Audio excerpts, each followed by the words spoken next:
Okay, I'd like to call tonight's township budget meeting #1 to order. Um, According to our agenda, we start off with the McCungy Ambulance Corps. Chris Greb, All right. welcome again. The floor is yours.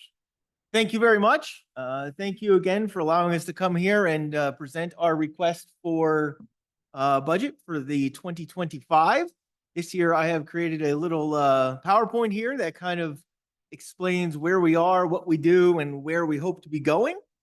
So wait up, turn it on, Renee said. Bingo. There we go. And there's a big white slide. What was that?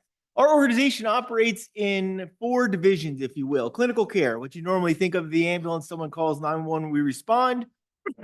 Somewhere between 4,000 and 5,000 times a year. We strive to be excellent in that realm. We have to recruit and retain the best employees. We have to continue training them, provide medical care. That's the vast majority of what our organization does. In addition, we do special operations. In the last 3 years, we've started to partner with neighboring agencies, mainly right now, Woodlawn Fire Company, to provide this service throughout the county and beyond. 40, 50 times a year, we go to large incidents and provide incident support, be it our ATV or shelter or drinks. Just today, our unit was up to the brush fire in Slatington to assist them. Mass casualty incident preparedness. Myself and some other folks, we teach mass casualty incident preparedness anywhere from now New York to Philadelphia, kind of, getting people ready for the hopefully thing that never comes. Community outreach, very important part of our service. This year, at the beginning of the year, we hired a full-time community outreach person, which is super excited about.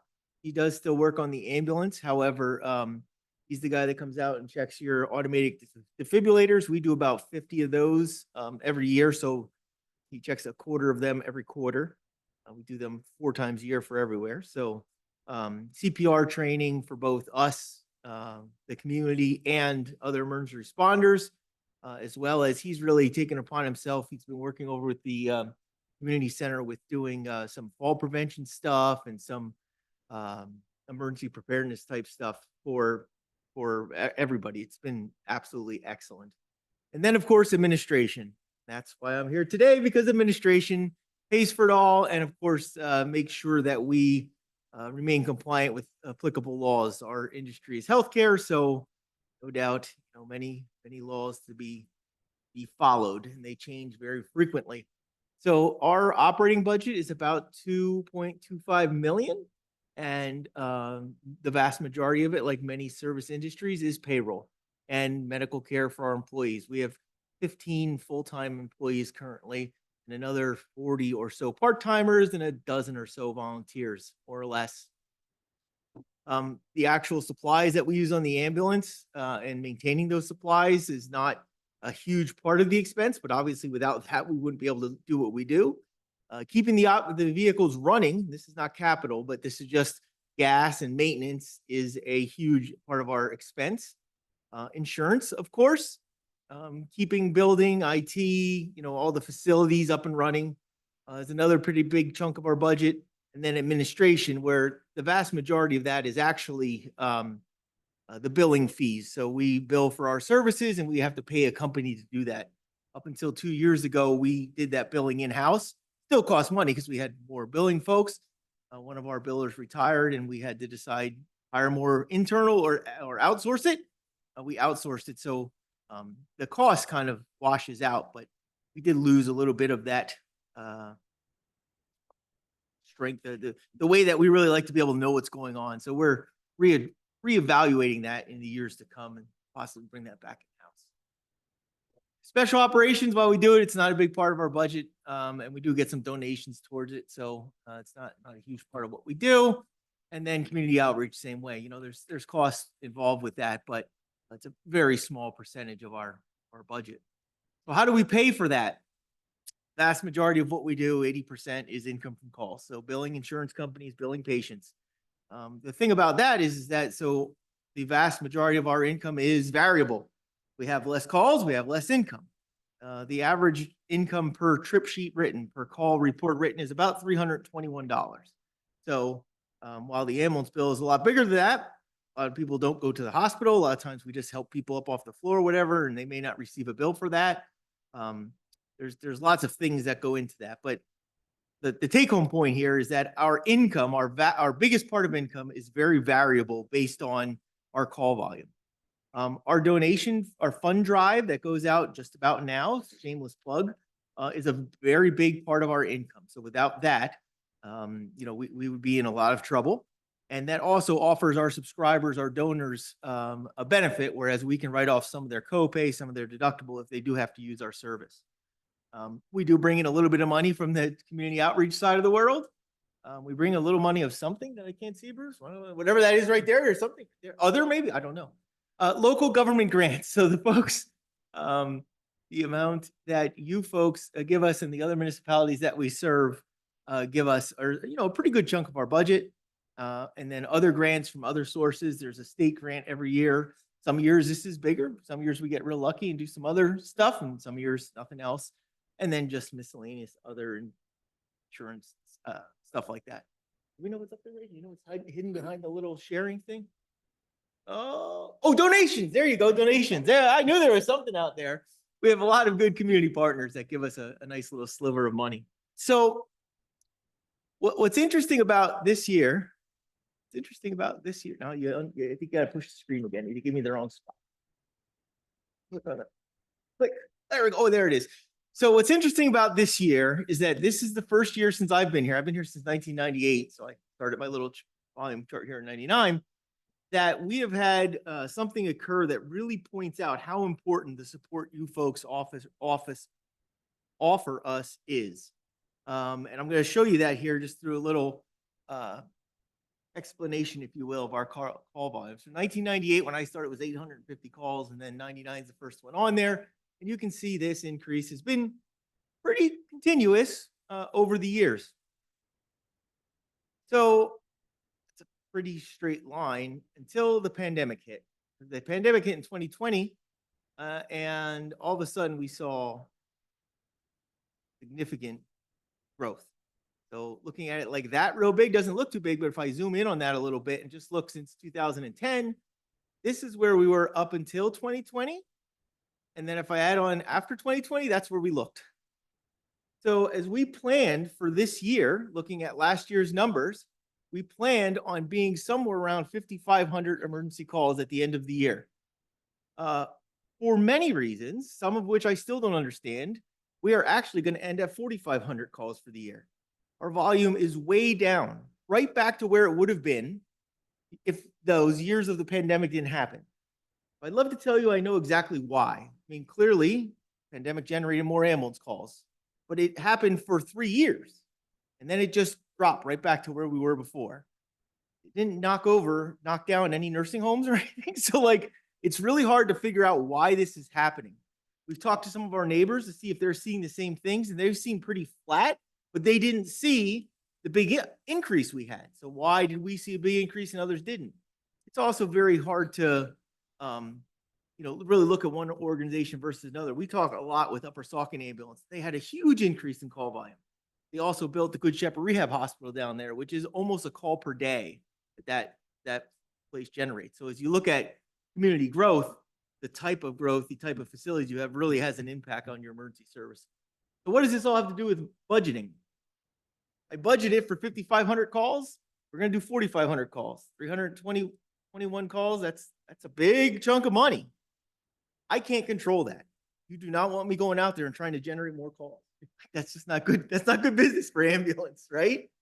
So relying on the donations and the input and your support really kind of levels out our budget and lets us know that, hey, we know we're going to have this and we can use that money for things that we know we're going to need, right? So obviously I can cut staffing when call volume goes down. As a matter of fact, if possible, if you could just ask the constituents here at Lower Macungie, make sure your emergencies happen every 2 hours, space them out nice. That would be great, because we could go on all those calls then instead of, 3 of them coming in 7 minutes and then not having any for 6 hours. It's just the nature of what we do. So, there's just costs that get built in and being prepared for the times that are very busy when they're not. So very honestly, that's a lot of what I do is sit around, look at numbers and how many ambulances should we be staffed? How do we staff them and those types of things. So the point here is that your donations, the community donations and everything that is not related to that 80% call volume is super important so that we can kind of make sure that I can buy an ambulance next year, that I can buy new equipment so that we know we have a baseline there. So that brings us to this year. So for the last several years, we've been getting a $35,000 annual funding, with the exception of last year, where you folks gave us extra money to take care of some special projects. And the year before that, you helped us fund a new ambulance. So that ambulance, based on the Lower Macungie Township share of our call volume, that's what that little chart is up there, came into you folks was $150,000. In an effort to make sure that we always have that taken care of moving forward, our ask is to continue to ask the municipalities we serve to help us funding ambulances. So we basically right now have to buy an ambulance about every 2 years, and we provided a very in-depth 10-year plan regarding that previously. Got that? I think I came and talked about that before. So our request for this year is, in any way you see possible, continue that $35,000, and by 2028, have us an extra $150,000 to help us pay for that next ambulance. And then again in 2032. I think that looking ahead is important, understanding where our asks are going to be. Certainly, if you folks say, oh, we want to give you it annually, and then we can put it into a thing and collect, well, great. If you want to say, oh, wait till 2028 and come back, I'll say, okay, I'll do it. But, so administration, Bruce has worked out a plan here with $75,000 for this year, I think is the request he has in there. The truth is obviously we will put to good use in serving the community any amount of money that you are willing to give us. We are very appreciative of that. Little shameless Camp Olympic picture there. You like that? Huh? But do I have any questions for you? How about, do you have any questions for me? Commissioners, any questions for Chris? Just not specific to your ask, but in 99, what was your how many responders compared to now? Just out of How curiosity. many employees and members you mean? Yeah, like, active Oh, I would responders. far less. I actually have a really cool timeline, which I probably should have put in the presentation. I think it's in the other packet though. So our organization, like many, all volunteer up until 1998. I was the first paid on the ambulance employee hired, and there was another guy that's still with us. And from 98 until, I left it in my car. Here we go. 98 until somewhere around 2008. We staffed one ambulance 24/7. 2008, I'm guessing, at least my little eyes are. We started staffing the second ambulance. And then during the pandemic, we started staffing a third ambulance. So as that first came online, we used some FEMA pandemic funding to help do that, because the volume was so high that we were at the point where, it's overtime cost, but it was just, we were very swamped. There was times we had 4 ambulances on or 5 ambulances on the road. Unfortunately, you'd get a neighborhood or facility that would get a lot of people sick at once. So, I could say, like, the first day I worked, we had paid employees on 6 a.m. to 6 p.m., 11 a.m. to 6 p.m. The rest was all volunteer. And then that slowly transitioned to 24/7 paid, and then 2 trucks, to where we are today. So, our plan for staffing 5,500 calls per year was 1 truck 24/7, second 7 a.m. to 11 p.m., and a third 8 a.m. to 8 p.m. With the reduction in call volume, we haven't staffed that third truck every day. We've staffed it less. Again, there's really no good way to, I can tell you there's less calls on the weekends, but I can't tell you Monday versus Thursday or whatever. So pretty much we staff it based on the staffing we have. Today, for example, has been extremely busy. The 3 trucks have been out all day.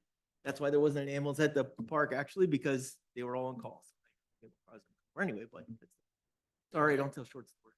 No, thank you. And I think for me as a staff, and just as we work with Chris, I like the predictability of more of an annual contribution at an even level, as opposed to that one-time higher bumps where that 28 and 2032 concept. So we've really been trying to work together to make sure or see if the support level that we could do at a higher level would help kind of alleviate that one in an instant year impact on a budget to make that more predictable for us. So, I appreciate that Chris has been able to kind of look at his fleet plan and make that kind of presentation and hopefully help us out with that. I think as we see a lot of these departments in the township local government sector, plus fire and EMS,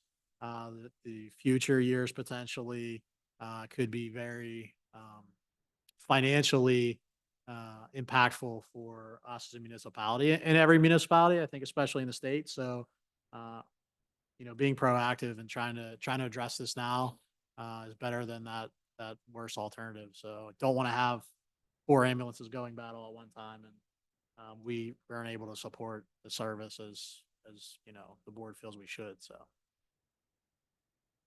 Other commissioner questions? I have a couple, and actually these will go for the fire department as well as the ambulance corps. So the extra 37.5, which is a vehicle contribution, would that be put into a separate fund so that we know that 37.5 is there every year that we contribute it and that's what it goes to, or does it go into the general? Nope, that's what we've done with the ARP funds. We put it into a separate fund. It's actually at New Tripoli Bank. It's a vehicle replacement fund. We would put it in. So normally what we're doing now is we send a list of receipts basically to the township to ask for our funding. What we do for that portion of that is that we would ask, could you give us the 37.5 and ask for that separate, and we'll put it in there separate, and it'll be in that fund, and then we can report back directly on. Perfect. Thank you. The level of contribution per municipality, I'm assuming, is based on percentage of calls to those municipalities in general. Yes, the request that we made in regard to the ambulance is tied to that. Each municipality annually decides to give us or not give us money.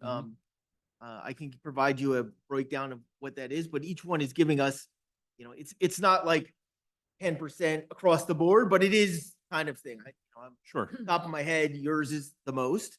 Upper Milford has been they have a very active look at their community, their emergency services. They're next, and then Macungie and Albertus, and then Lower Milford.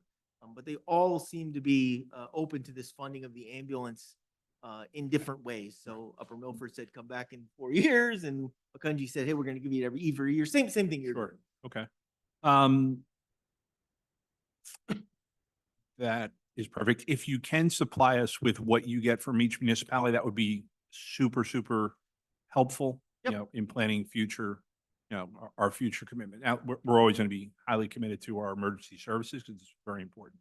The one other plug I'll put in, and I'm going to put this in every year, I'd like you to be the Lower Macungie ambulance corps and not the Macungie ambulance corps, since we're 80% of your funding when it comes to local grants. And I understand there's costs involved with that, but we're trying to get name brand recognition as well. So if we're going to put the majority of the bill, we'd love to have our name on there. So other than that, I have no other questions, and there's no other questions from the board. So Chris, thank you very much as always. And we appreciate yours and everybody's service at the currently Macungie Ambulance Service. Absolutely. That ambulance we bought in 2000 came with Lower Macungie on the side of it. Commissioners at times said, take that off. We don't want to supervise. So that's why we don't have that's why we don't have supervisors anymore. Thank you, Chris. All right, Joe Thompson. That's okay. Don't worry about it. Bruce has 97 slides. He's going to show us later. They don't want to see any.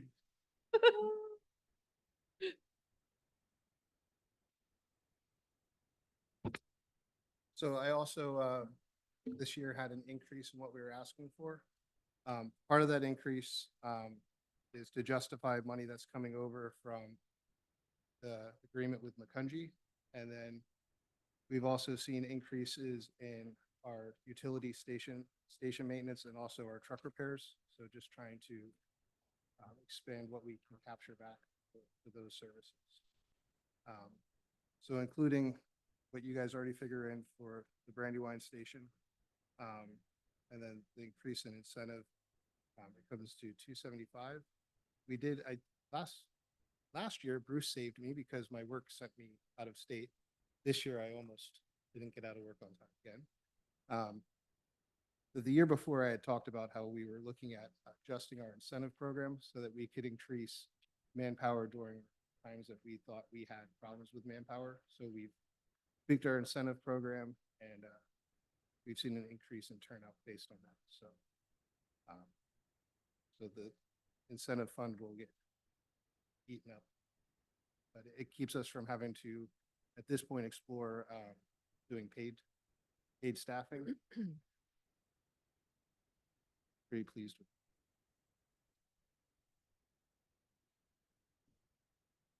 Anything else you want to touch on? Like, I think just like everybody else, everybody at home and every business, it's just seeing increases in everything. We've tried our hardest not to ask for an increase for a while.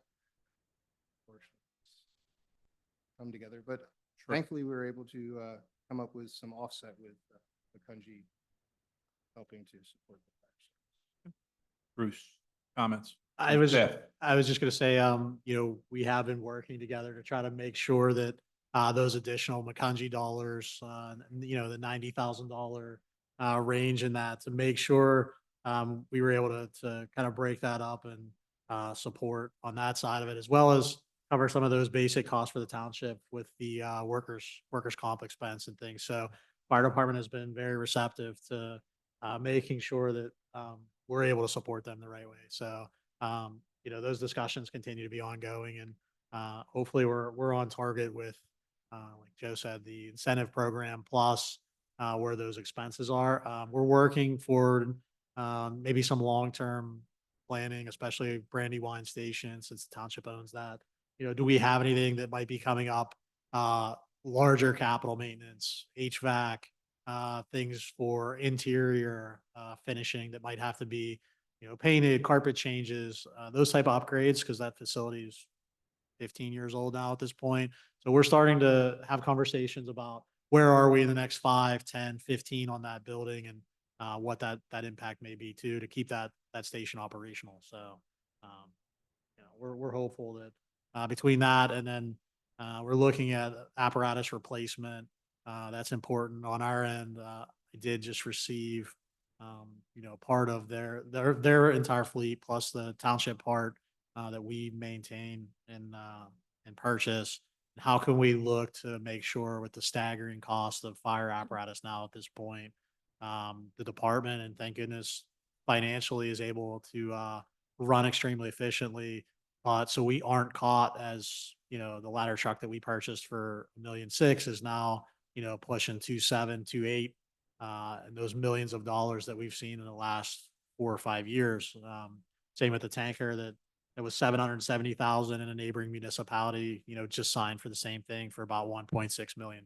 So knowing what the fleet is, we're fortunate with the volunteers, but knowing if we have to step in and help support, we're talking, $5 to $8 million just in equipment. So getting that on the radar, having those supportive discussions like we've done with EMS too, to kind of get that in a long range plan for the board, whether that's some form of increase in funding or support, or taxing component in the future. So we appreciate the ability to have that dialogue though, but the board should be thinking about those things as well, and where things are going, especially on large scale apparatus where you're waiting on a 3-year wait list right now. By the time you sign a contract, get something delivered, and lining that funding up, that we approve in a budget, and then that may change by the time 3 years from now, staff and boards and everything else. So it's a huge issue that we should get out to the forefront. And I think that's a fortunate part of our planning, is we pretty much try to stick with, except for the ladder truck we were able to extend, we pretty much stick to the 20-year NFPA recommendation. And typically, as I have state loans expiring, as we're getting towards the end of that year of those loans, we're starting our specs and planning. We rely on relief usually to put money down for the frame, then our investments to cover costs except for what the township provides. And the support that you guys give us in the budget to be able to offset our operating costs. At the end of the year, what we don't use from donations and anything that's in discretionary that's not spent goes into our investments. And as we stand right now, we are able, if the bank called and said, we were fortunate enough on the rescues to lend at less than what we were making in interest. So, but if the bank calls and says, pay your loan now, we have enough in investments to do that without hurting. I was very fortunate to step into a situation where the people for the last, say, 100 years set up a good program for us too. Excellent. Commissioners, questions? Yes, Commissioner Robert. So when is the next ladder truck going to be required? And And is it just the ladder trucks that the township is providing, or? the township's, the ladder truck, the tanker, and fire police vehicle. I'm not specifically sure about the ladder truck, but I know the next truck we're looking at is our Squirt, which is either 2028 or 2020. And we want to upgrade that to be a full-size Quint instead of, it's almost a Quint. It's a Squirt. We'll get there. Yeah, and I would say, that apparatus, as I missed those components right upon my arrival in 2018. The tanker had just been delivered, so you're talking we're a 14-year outlook there, and the aerial was before, so we're around probably a 13-year to hit that NFPA 20-year mark. And we're fortunate that everybody keeps those apparatus nice, that it's not sooner, but we're going to have to start to put back several $100,000 a year to make our goal mark of 3 or 4 million. So, And the ladder truck was an oddity. Most of our vehicles were able to usually resell between $50,000 to $75,000, which then goes towards the frame cost also. The ladder truck, I think, because as the world keeps combining things together and asking more out of everything, since it didn't carry water or wasn't able to pump, it was a hard sell. Right. I think that municipality that received it. Titusville. Yeah. I've actually spoken to spouses of firefighters in Titusville throughout my job, and I always tell them how we gave them a fire truck, and they're very thankful. I think they had to build a bigger barn to fit it. They did, yeah. Okay. Any other questions from the commission? All right, Joe, just a couple of questions and along the same lines. So, looking at your request from us, so we're looking at this year, 155,000 for the fire company, and then 90,000 in the incentive. In your budget, and I'm assuming this is for this current year, we're at 125 and 51.5. Mhm. 50,000 from Albertus, which I know that you guys kind of merged. It's probably 5 years now. Well, I mean, it started 5 years ago, but is it finally over? So that's 50,000 that I'll call liquid, like I turn in receipt and we receive back. But they also do cover parts of the fuel cost, and there's also a training fund that when we're either buying training equipment or having an outside vendor come in to do a class, that money comes from there also. So I would say that their overall support is closer to 70 than it is to. Okay. Do they provide an incentive program funding, or is it just our township? Their 50,000, we didn't use it towards, right now I'm using it to pay loans. That way it's easier for me to send all receipts this way and then cover pretty much their money with one cost without having to drive my treasurer. Okay. Okay. I know there's been talks, or I know there are talks going on that at some point we're going to need a third fire station, obviously in the western part of the township. I will just tell you from my standpoint, I'm not speaking for the rest of the commissioners. When that is built, however long that is, we're not going to fund a building built in the borough of Albertus. Just not going to happen. I'm a little touchy on the whole Albertus, combination. Even the McCungy to a point, although I understand the need. I think it's important that we incentivize volunteers because you guys do such a good job, and I watch you train so hard. I have a little issue with using taxpayer money to fund volunteers for fire service in a different township. And while I understand the need, it's still a touchy subject for me. So I like to make sure contributions from all the municipalities that we cover are equitable. I'd like to see them, if they're going to give you a stipend every year like we are, that they contribute to the incentive program as well. Because, I mean, our new chief was an Alberta's firefighter. So now he's the chief of the Lower Macungie Township Fire Department, but he's an Alberta's volunteer. And I love volunteers, don't get me wrong.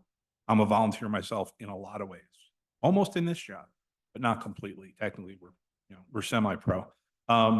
But those are just my inward concerns long-term. We're never going to stop funding the fire department to what it needs to be.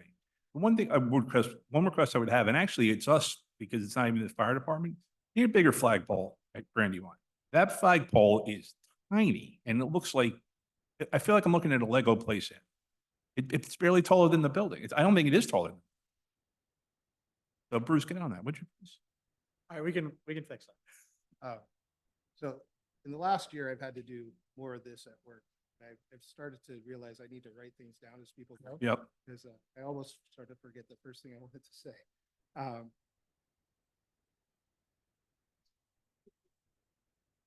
Sorry.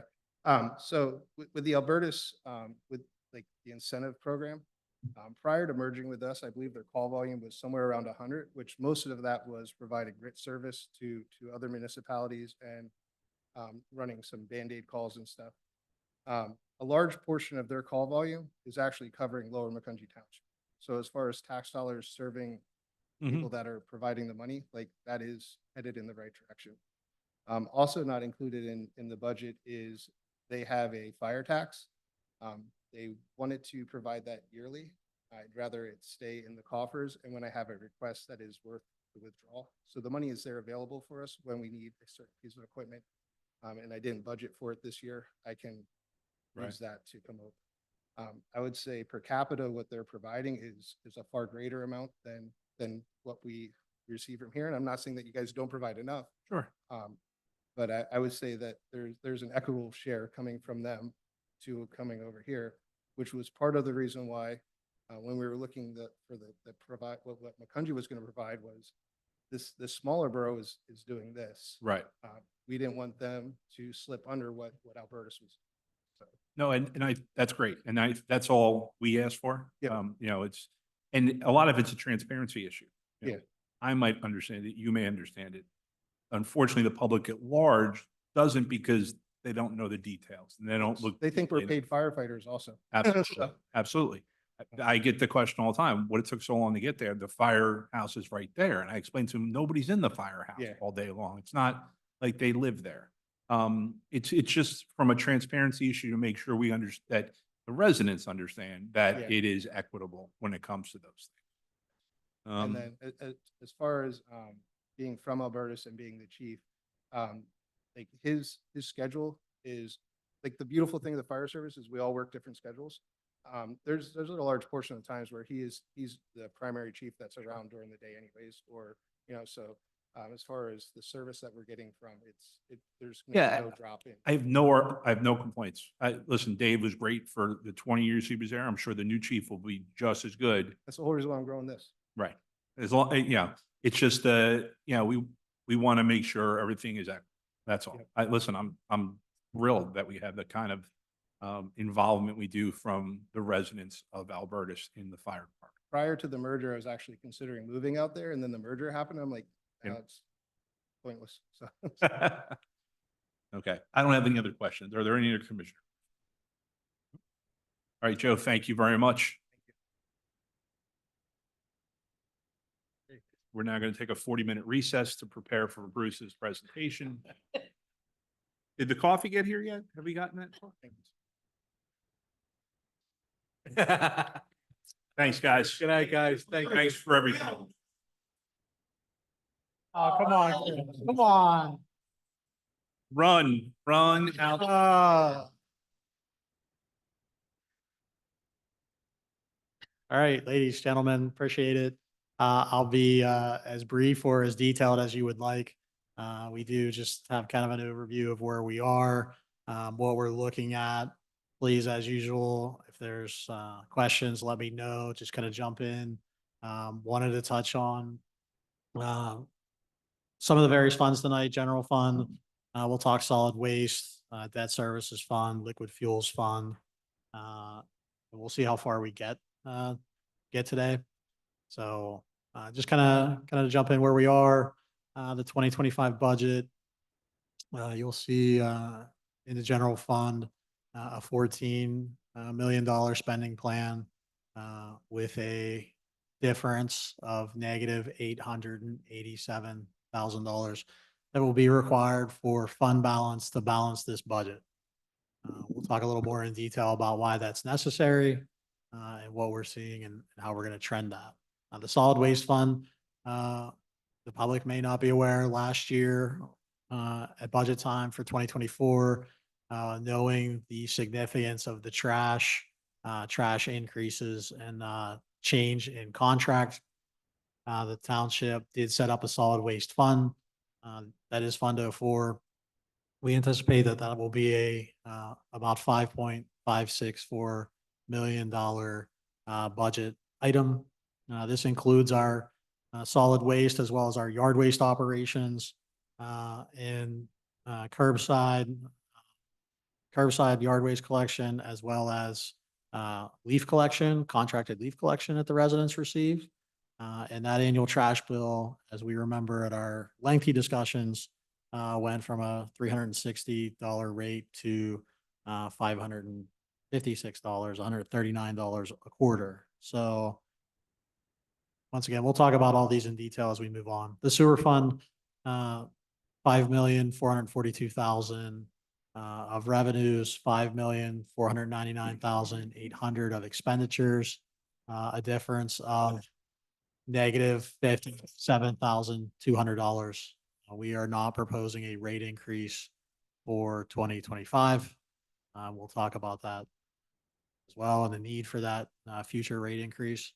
The debt service fund, of course, this is basically our neutral fund that goes in, is what covers the debt for the township.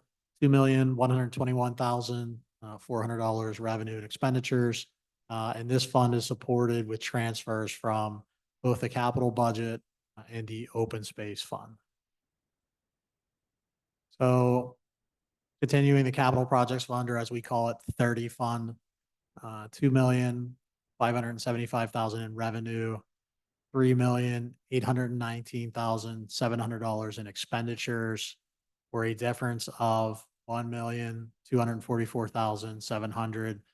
We will require fund balance out of that account to proceed with all of the projects that we have identified in that this year. Open space fund, that is the fund supported by the voter approved open space income tax, $2,160,000 revenue, and the same for expenditures. The open space maintenance fund, that is the fund that we are able to support with the open space tax. We can defer up to 25% of the collection of that levy for open space to a maintenance fund to be used for improvements and those maintenance items. The remaining dollars this year, you may ask, okay, well, 25% of 2 million is 500,000. The open space maintenance fund, this year, we're only able to direct 368,000 to that, as the other open space monies, as we'll see, are going to the purchase of land and the debt related to that.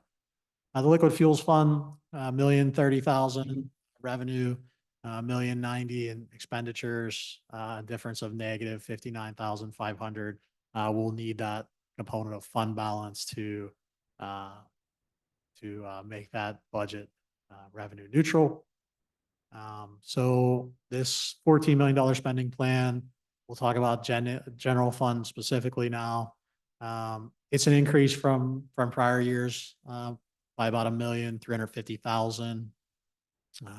Various things, as we'll see, increases from basic maintenance for facilities and buildings to utilities, plus insurances. We also have some staffing level items and succession planning for some staffing in that increase. And you're also looking at some additional revenues we think we'll earn in interest or why that this plan's increasing. So always to the residents and those that might not be aware when they call and they're may have a complaint or concern. The general fund is not supported by your property tax. Property tax supports all things in the capital budget. So all of these operations and that probably $75 to $250 bill you pay to the township in property tax does not support this general fund budget. Those things, and people may ask what's in a general fund budget and what does that cover? Admin, finance, public works, recreation, community development departments. So all of those basic functioning entities that provide service to all the residents. So if we don't use property tax, how do we fund this this operation? And I think it's always important to note there is a real property tax component that you see, so we don't have confusion. That is the voter approved library supported referendum. So we show a real property tax line item. That money on the expenditure side is passed to the library, less expenses for the tax collector's office. So that is the item that's listed as real property tax. The largest area where we are supported in the general fund, of course, local tax enabling act. That is your real estate transfer, earned income, and local services. Real estate transfer tax, we've kept that flat at $925,000. We do usually collect somewhere in the area of $1 million on those transfers. Of course, that's residential, commercials. However, with the economy and what we're seeing with mortgage rates and things of that nature, I like to be extremely conservative when I budget those dollars. So we've capped it the same at $925. The earned income tax, our largest component, that 0.5% that comes to the township. We've increased that line item by approximately $340,000 from the 2024 anticipated collection for a total of $7,440,000. So we think at the end of this year for 2024, we may collect 7.4. We budgeted 6.8. So we know that we may see between 2 and 3% additional from that 7.4 number. However, if the economy is bad or we're seeing a downturn in people's incomes, I like to make sure that we have some additional leeway there. So local service tax, we bumped that number to $725,000 up from $675. We look to collect probably $806,000 in 2024. This is the $52 tax that people pay that work in the township that can be used towards, emergency services, roads, those type of things. So business license and permits, the big one in here, cable franchise fee. We continue to see, and I have the 2018 number in here. We continue to see a steady reduction of those individuals as they cut cable. That also cuts the fee that the township, as part of our franchise agreement, receives. You'll see in 2018, we were just over 500,000. Today, we may collect 415,000. It will be pushing it. So we went with a number that we may get this year, 415,000. I would always be mindful that as the future of 5G and all of those things happen and people continue to cut cable, those dollars will slowly disappear. So we are in the process of renegotiating cable franchise fees with both of our cable providers, Service Electric and RCN. And hopefully we'll have a new agreement fairly soon. Legal has been working on that for about a year now. So fines was a small component, less than 20,000. Interest, this is one of the numbers that we bumped up from 600 to 800. We think still in this market, at least in the beginning of the year, we might be able to get a 4% return we're mindful that we were around 5 on our current investments. But if the Fed continues to drop rates, that'll be difficult for us because you'll see further on in the budget, the money that we are generating in interest, we are sending to the capital budget to pay for those projects. So as we are able to earn that, depleting cash reserves also depletes our ability to earn interest and support those capital items. So rents, we held those flat from the 2024 budget. I'd also like to note, just a reminder, I believe we'll be losing the state rep downstairs. So that's a $15,000 reduction in what would be collecting. So that category is actually down. State grants, that makes up the foreign fire relief money. That 270,000, that's a direct pass right to the fire department. We can take none of those dollars, and they must be dispersed within like 30 days of receipt from the state. So that comes in, goes right out. Other state shared revenue, the pension aid, around 250,000 in pension aid. That's calculated by full-time employees, greater than 2 years of service. It's provided to the state, and they disperse upon, much like the relief money, various foreign as they call it to this state, insurance areas that support that. In the PERDA, the public utility. So you do receive some dollars, less than 10,000 for public utility, like in lieu of tax type tax assessment. Charges for service and developer. We have plan recordings, ZHB fees, ZHB applications. We created those and separated them a little more in 2024. Charge for service, the largest component of this is the building permit. We are holding on this item from our current year, our 2024, as we continue to have seen a little bit of a reduction in building and projects. So we're trying to be very conservative on that number as we talk about community development and the permit department. What I would note is, and what's difficult for us usually, permit collection and those dollars and charges for safety happen in real time. And then as they build their development and progress, we have to pay our third party inspector. So that could bridge over a period of the budget and fiscal year.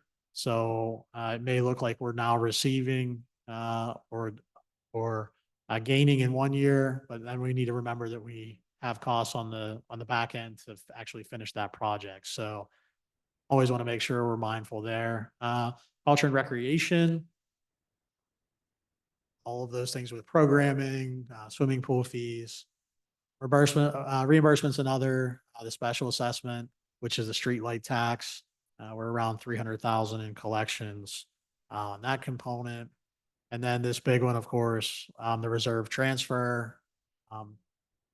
If we don't receive additional revenues, it would be necessary if we spent all of the money as budgeted to have to go into our savings account and utilize $887,000 of those savings. So I'm hopeful that we're fairly conservative in our numbers, that we won't have to go for that full amount. However, I think I need to just define that to the board that that's a significant outlay, and it would be something that we can't continue to have and be a resourceful business without minding our spending and coming up with a plan for additional support, specifically of the capital fund. Like I said, what you'll see in your budget books and where we talk about 900,000 in transfers is going to the capital fund.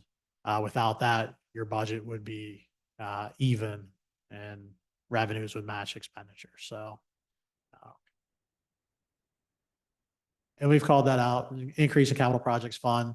We know we may have some, as I said before, some succession planning for staff. And as we onboard some staff, we may have more staff than we normally do. This is part of our ongoing process. So you'll see some of the administrative costs and some of the line items where we've accounted for those additional salaries and positions as that may or may not happen. So, and then, as I said, various increases on line items, hydrant fees. I'll give you an example. The authority raises and is going to raise their cost and charge to the township 5.1%. So we don't see sometimes 5.1% gains on our revenue, but an outside force like the authority. So you're talking another 10, 15,000 in fire hydrant fees that basically we fund that then go. So where maybe the taxpayers ask, why can't you better manage or where things are? These are the outside forces that we have to pay to have fire hydrants and things of that nature. So I like to be mindful of where that is. This is just a picture of, so you can see how those revenues are kind of broken down. The biggest one, like we see here, earned income tax, that over $7 million. So it is significant. Things linked to the economy, economic drivers, the wealth of the community, and the overall health of where they are directly drives us.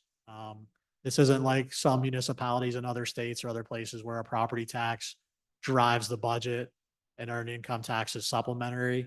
This is the full operational ability of what you're seeing in a township. So as we go from there, that property tax library, but it goes right to the library, and then the real estate transfer tax. And you see after that, it starts to thin out into smaller categories. So where do we spend our money? Always on the picture here, just to give people kind of a look. Employee benefits is a large one. Public works, one of our biggest operations, a little over 2 million. The parks budget 1.3. So stormwater another 300. Buildings and facilities close to $1 million. So in that public works component, they're responsible for about over $4 million before you put the sewer component that they're responsible for. It is our largest department, and the things that happen there drive us in our budget. So recreation also $1 million budget, and then finance, admin, real estate collection, secretary, $1 million on that end. So a lot of this is labor driven. However, a lot of the things that we look at for projects and repairs, things of that nature, account for where this is. So kind of an overall review of the general fund and how that kind of plays out. We'll talk a little more about departments in depth in a little bit from that general fund, but I kind of wanted to go through these other, I don't want to say more basic funds, but have a discussion on them and see if there's any questions. So we're going to kind of step away from the general fund unless there's questions, and see if we can change it up a little bit. Commissioners, questions on general fund? Yes. This reported this both in our binder, The PowerPoint? the power. It isn't, but I can produce it. We'll make sure you have a copy of it. I'm thankful to Ms. Flexer who helped me make this presentation look the way it does in last minute today, putting this together and final touches. So I can make sure you get a copy. Thanks. Mhm. Yeah. Yeah. So, and in this, we call out some numbers in your book for the actual line item numbers. So kind of the highlights where those items have increased or decreased and changed. So. One Good. second Yep. before you move on. Any other questions? I have two questions. First one, in the general fund under fire, we're expecting this year to be 447, next year to be 900,000, or basically 900,000. What is that for? Are you talking the 01411 fire category? Yes. Yeah. Yeah, so that is the 900,000 expenditure. Or you're talking expenditure now? Yeah. Yeah, so the way that breaks down, the township does provide fuel, 11,500. another 40,000 that we pay workers' comp. Hydrant rental, the township pays the authority a fee to have fire hydrants and the ability to use them when there is a fire. So that's 220,000 of that 900. Mhm. The direct pass through, as I said, the Relief Association from the state, 270 of that. And then as you saw from Mr. Thompson, their request, 155,000 of that is direct reimbursement. They provide bills, canceled checks of all the things to run their operation. And we set that component. The fire incentive, as he said, we also, they send a request and say, would like our fire incentive money. That is the $90,000 that they ask you for. So that 155 and the 90 is a with reimbursement receipts, Right. a pass through to the fire department. Okay. The ambulance service is in there, MAS ambulance. Brandywine Fire Station, we have a line item that 30,000. That's the repairs and maintenance, anything that needs to go on over there. So that's why you have a $900,000 allotment. Some of it the fire department sees, but like I said, like hydrants, that's a quarter of the budget almost that goes right in, right out. So the township doesn't really manage that category. Right. In its fullness. So really it's 900,001 after the new flag. Okay, Correct. the second question is, where was it? So just, you're, in looking at the overall, the interfund transfer of $900,000, that still leaves us $887,000 over budget in the general fund. The transfer to the use of reserves or the transfer to the capital fund?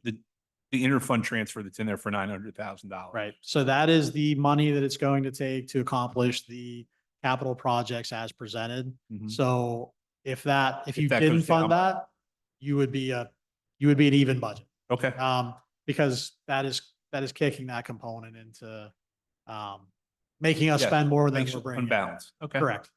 Okay. Correct. That Very makes good. sense. All right, feel free to move on to debt service. Just Alright. one Yes. comment, Yeah. that 900 you were talking about, Uh-huh. that's what we're short, the balance. General fund. No, when I was talking about, there's a $900,000 line item in here, which is what we would have to transfer to the capital projects to do the capital projects.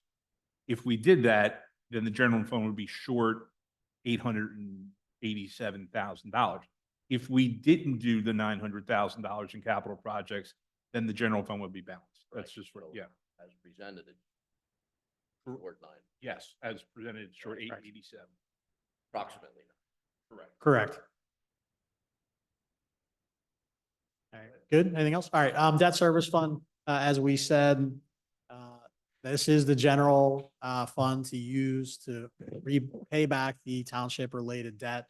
We do have 3 vehicles of debt right now. The 2021 series bank note, that was community center and some open space purchasing. The 2022 series note, which was for all open space. And we acquired the Dorney tract of land with that money and those dollars. That will be paid off in 2026. That first note, 2030. And the township has just issued a 2024 bond issuance for 25 years to be used and directed towards the acquisition of further open space. With the debt services law, right, it requires that you have a debt service fund for the specific payment of where that is. So where do we get that money from? We showed as an interfund transfer from both the capital fund 30 and the open space 33 fund. And this is how that makeup occurs. 329,000 from the capital budget, open space, $1,792,000. So I would note that breaks down. There's a debt principal and then a debt interest number. There is the debt community center, as we said, open space fund, and then purchase of new open space. It's important to note in that first issuance, that 2021 series, we have set up currently that the open space fund, for a period of 5 years paid for the open space percentage of that debt because we bought open space with it. We didn't spread it out over the full, remaining years. We wanted to spread it out over, the 5. And, it's important to know that in 2027, as we look at the capital fund, that debt service required out of that fund, which we bring in about 1.3 million in taxes, 730,000 of that at that point, almost half of it will be dedicated just to the repayment of where those things are. So we have 4 years till that, to deal with that situation, make sure we have the appropriate level of funding and reserves that we can accomplish projects at that point. The 2022, as I said, this comes directly from the open space income tax levy. You'll see that that is the remaining payments, and then that debt will be retired. And that is based on that $6,142,000 borrow. So come 2027, that's then off of our books. Any questions about debt service? Why that's necessary, how we pay it? Questions on debt service? Keep rolling. All right, solid waste fund 04. Renee's great graphics here. She got very stylish. She helped me out. Solid waste fund is, as I said, established for this year, 2024, our first one. It was important to separate these revenues, expenditures. We didn't want to inflate the general fund, make it look like we were spending $5 million more. So there is no proposed rate increase in 2025. However, I would note to the residents and the board, with the contract that was approved, it's necessary to raise rates in 26 and 27, as well as if we execute the 28 and 29 execution years. So this year, we'll pay the current rate that the board had to adjust out. Where do we get the revenues for there? Interest earnings, state grants, charges for trash service, yard waste fees, and permitting. Our state grant, of course, we get recycling performance for this year. We saw 157,000. We think we'll see a little bit less for next year potentially. So 9,300 dwelling units currently before the change. We had the 360 before. We're going to the 139. Some of the things we talked about before, yard waste, and basically operational components of the solid waste part where that money comes in, that those dollars go out to pay the direct billing from waste management, as well as some various smaller items. We do have some equipment in there and some state grants that we think we're going to have to cover that. We're in a timing issue as we think the chassis might be delivered this year and the rest of the truck next year. So we have some phasing on that part. So just kind of where we are. That's a fairly simple fund. We had talked about yard waste permits as we look to get them implemented.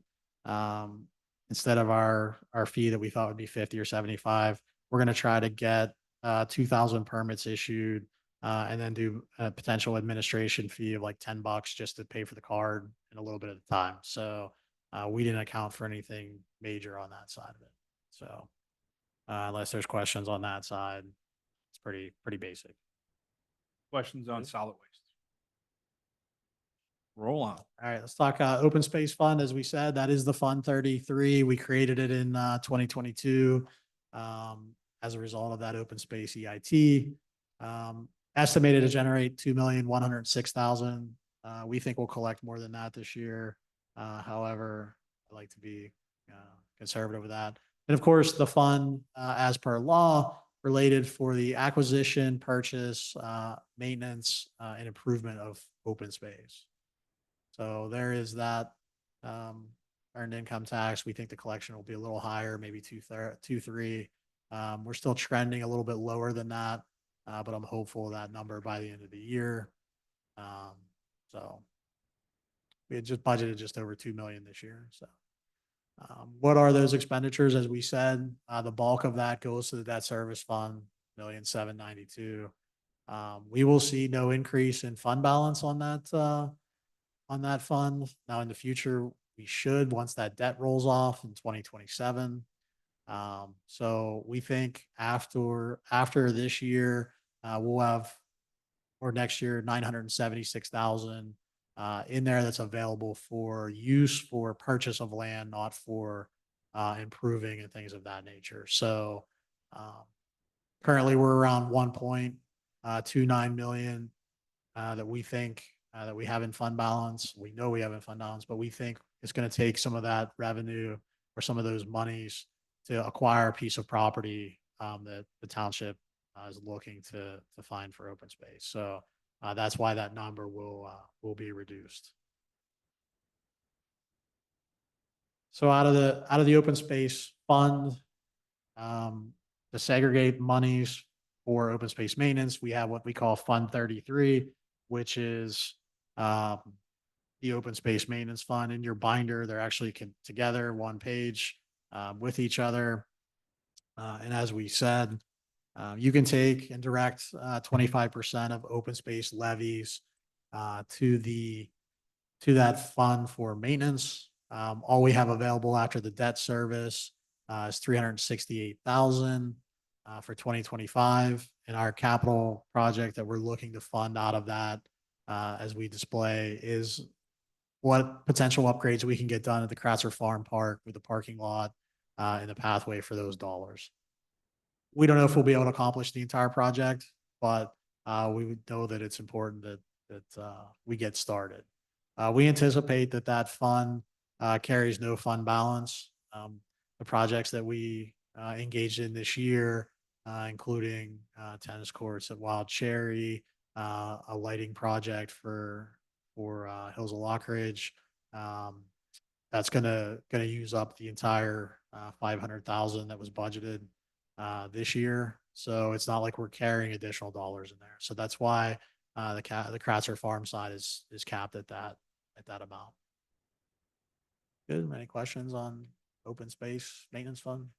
Questions on open space maintenance? One question, just going back to Kratzer Farm. So we're looking at the parking, which will give access to the fishing, I'm assuming, correct? And we've also,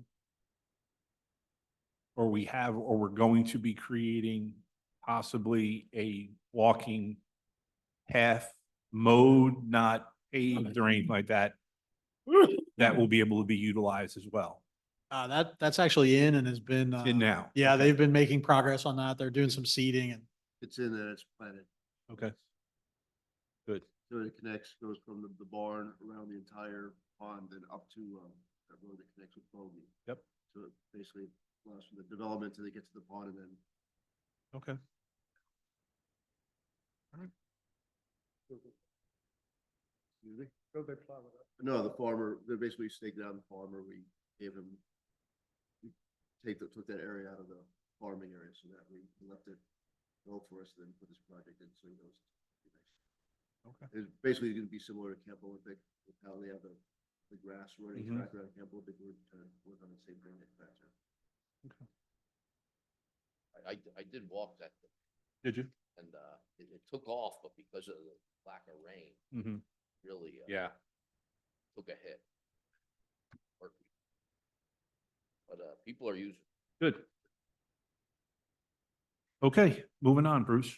yeah, liquid fuels fund, basically monies received from the state. There's a dialogue on how it's created. Tax on vehicle fuel plus population plus road-based miles. All of those things account for where that is.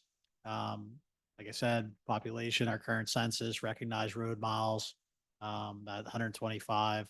Of course, that doesn't include state roadways or non-conforming in that total. The accomplishments out of there. Of course, we take our microsurfacing, ultra thin.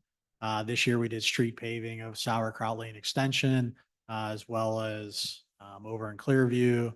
And we accomplished some street paving this year. So this budget's fairly basic. The revenue, as I said, comes from the state.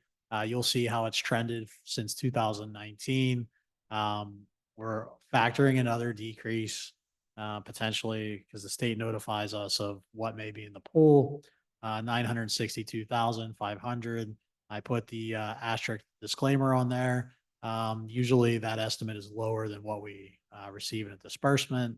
But interesting to note, in the board and elected officials in the state, I know have been looking at, alternative energy fueled vehicles, how they're going to impact this fund, and how they're going to support, municipalities in fixing our roads. So, that revenue, as I said, there's some, interest earnings that, deposit from the state, use a fund balance of 59,500 for a total of, 1,090,000.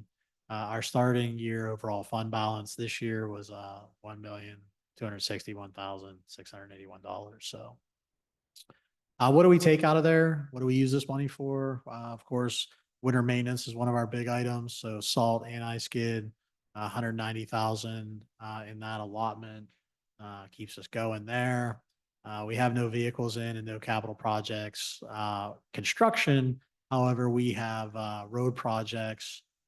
We would like to do 900,000, for that component. And you can see where the fund balance, is and where we anticipate it to be,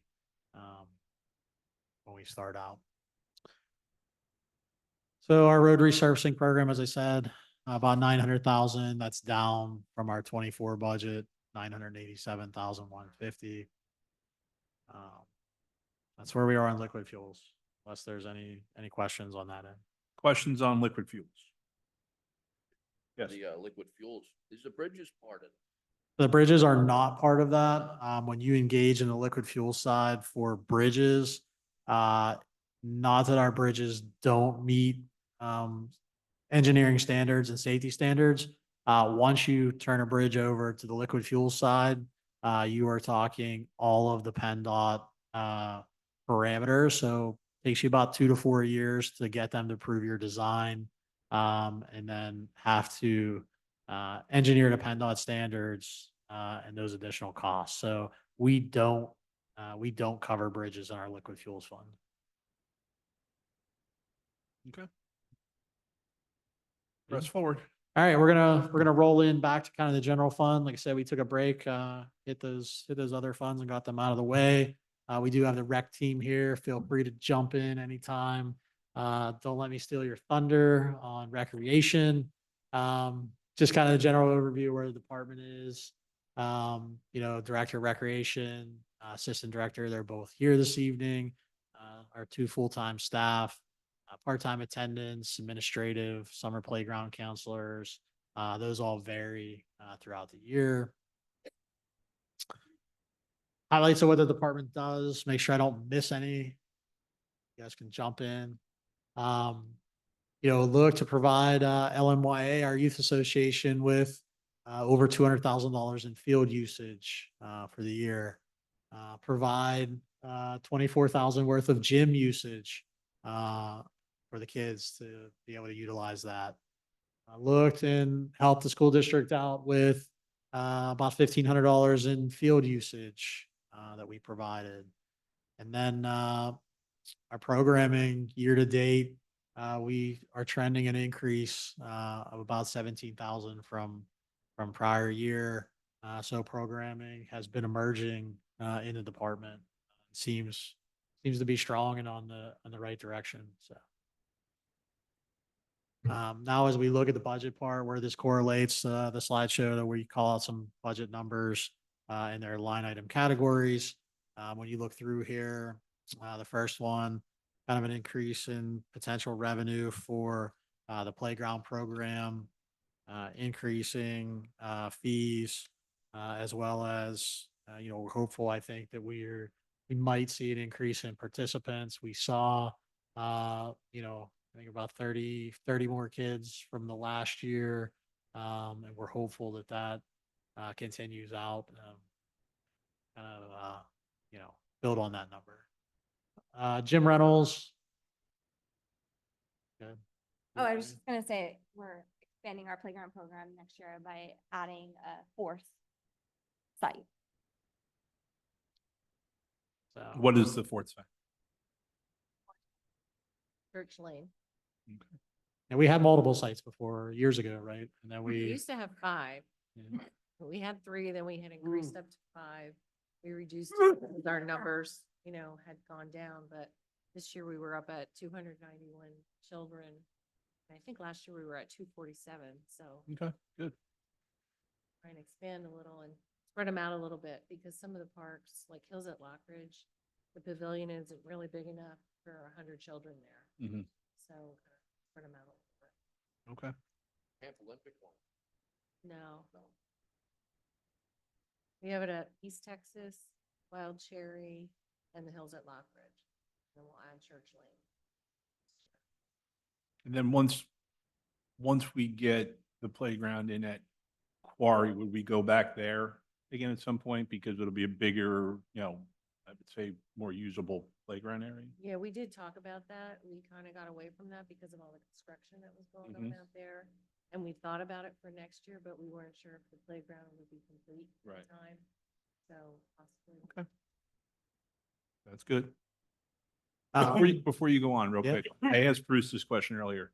Since we instituted the new system for open gym and having to register and pay your fee, has there been any pushback or decrease in usage or anything like that? No, we haven't had pushback. Once in a while, people are surprised that it is that reasonable. Okay. So we're gonna increase it a little bit for next year, just by $5 for the whole year. But no, we really haven't had We've had pushback from non-residents, Right. any. Right. That's okay. but not residents. Okay. But I think there's an opportunity there for non-residents. Okay. to See fit. Okay. We're good.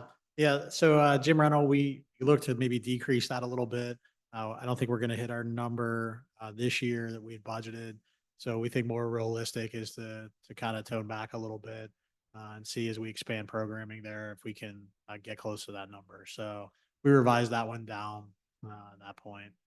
Community center programs, look to increase that even above the request from recreation for and department leadership for how we can develop out community center programming. We'll see a little bit further down. We are proposed to add an additional full-time staff member or recreation supervisor position. And for me, I want to make sure that we are building out programming that will support that side of it. So I have higher expectations for my own number, so I kind of bumped that up, and I know the rec team will keep moving. We'll keep having progress on that. So I know that in the past, we've had a lot of programming for like little kids, whether it was like tot soccer or things like that. And I know that I've seen the ads for the pickleball lessons, which I think is fabulous, and I may have to take some myself. What do we have in the way of programming for like school age kids, but can't come in the morning or, but can come after school or things along those lines? Do we have an ample amount of opportunity there, or is it, manipulated by the youth association? Like, how does that look? We were trying to do some new programs. We had offered a drama class for children, but we didn't have, we tried it twice now and didn't have too many participants sign up, not enough to run it. So we want to try and change the time, possibly early evening instead of after school. And we have a Lego and robotics class after school. The hardest thing is finding instructors for the different programs. Okay. All right. all right, so as I said, a couple of the other highlights, as you see an increase in staffing in that 451-112 line item. That is we're hoping to maybe recruit and onboard a recreation supervisor to kind of help us continue to grow programming and everything we need to support Denise and Kylene. So that increase, I kind of threw a little increase in that professional instructor item as well, as I figured if we were going to have more potential community center programs, we may have to have additional instructor side of this. And one of the other big items I would call out, the 452, 450 is the pool contracted service. We are slated to see about a $12,000 increase from EMAC for that level of service. So that is kind of the additional expenditures as opposed to the rest of those that stay basically flat or where they are currently. So